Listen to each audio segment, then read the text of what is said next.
Балам, мынау қазақтың жері ме? Иә, ата, бұл қазақтың жері.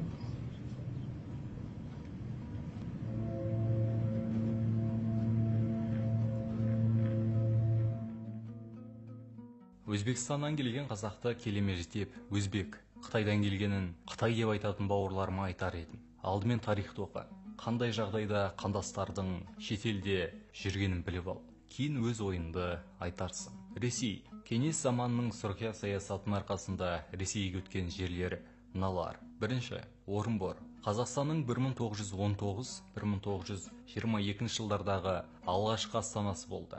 Астрахан, Саратов, Самара, Төмен, Омбы, Томбы облыстары. Өзбекстан. Төле бидің жатқан жері Ташкент. Бір кездері қазақтың Қызылордадан кейінгі, нақтырақ айтқанда 1922 жылы 4 сәуірден бастап 22 тамызға дейін қазақтың астанасы болған. Өзбекстанда қалған қалалар мен аудандар.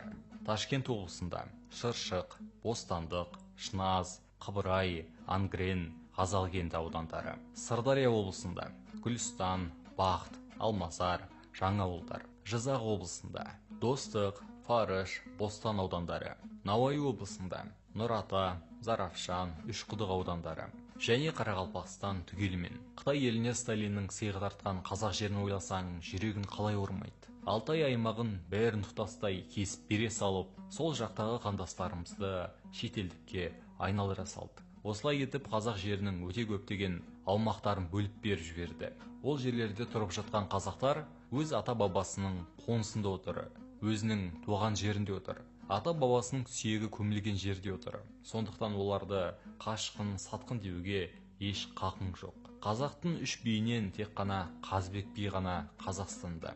Төле би Ташкентте, Айтеке би Науаи облысында. Сонда сол екі би елден қашып жүріп, сатқын болып өлді ме?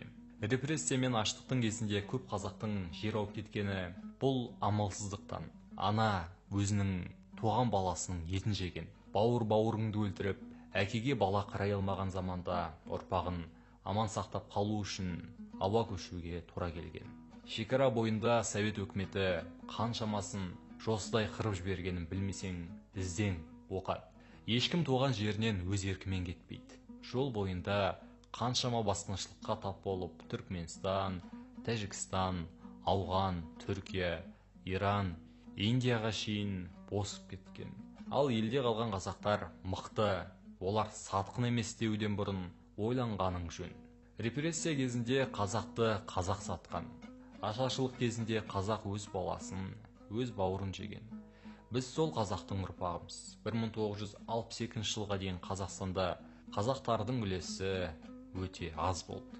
Кеңес үкіметіне жұмысшы қолу керек болып, шекарасын уақытша ашып, Қытайдан неше мыңдаған қазақтар елге қайтып өткен.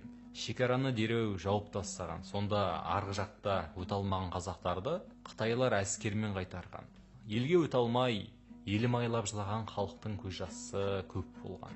Өз ата қонысын тастап неге Қазақстанға келгісі келді? Өйткені оларда елім, ұлтым деген сезім бар. Қазақстанда қанша келімсек жүр. Жеріңді солардан қызғанбай, өз қандасыңнан қызғану сорлылық, бейшаралық. Қытай мен орыстан қызғанбай, қазақтан қазақтың жерін қызғану ақымақтық. Кім көрінген сыйған жерге, кім көрінген қандасынды жар етіп алып жатқанды. Үн шығаруға жарымай, ақылының жеткен жері қандасыңды кемсіту болса, санаң құлдықтан ажырамағанның белгісі. Сол қазақтардың да ата-бабасы осы жер үшін ғасырлар бойы ат үстінде соғысты.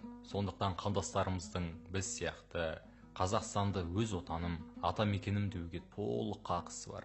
Олардың ата-бабасының аққан қанымен тамған тер үшін Мұстафа Өзтүрік, Қанат Ислам, Майра Мұхаммедқызы, тағы басқалар. Мыңдаған шеттен келген қандастарымыз өзіміздің туған бауырымыз емес пе? Қазақ осы әлемдік жаһандану заманында ұлт болып қалу үшін күресуде.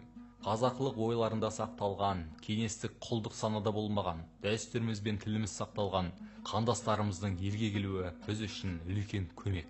Қазір олардан мүмкін көптеген айырмашылықтар байқалар. Бірақ ұрпақ ауысқан соң олардың ұрпақтары осы өздерінің туған жеріне қызмет ететін болады. Қазақстандағы өз тілін білмейтін, салт дәстүрін менсінбейтін, түрлі діни ағымдарға кіріп кеткен бауырларымызға қарағанда бойларында иманы бары, дәстүрлі дініміздегі қандастарымыздың елімізге тигізер пайдасы мыңдап болады. Қазақ қайда болса да ұлы қазақ. Сен шеттен келгесің, сен анадырудансың, сен ана аймақтансың.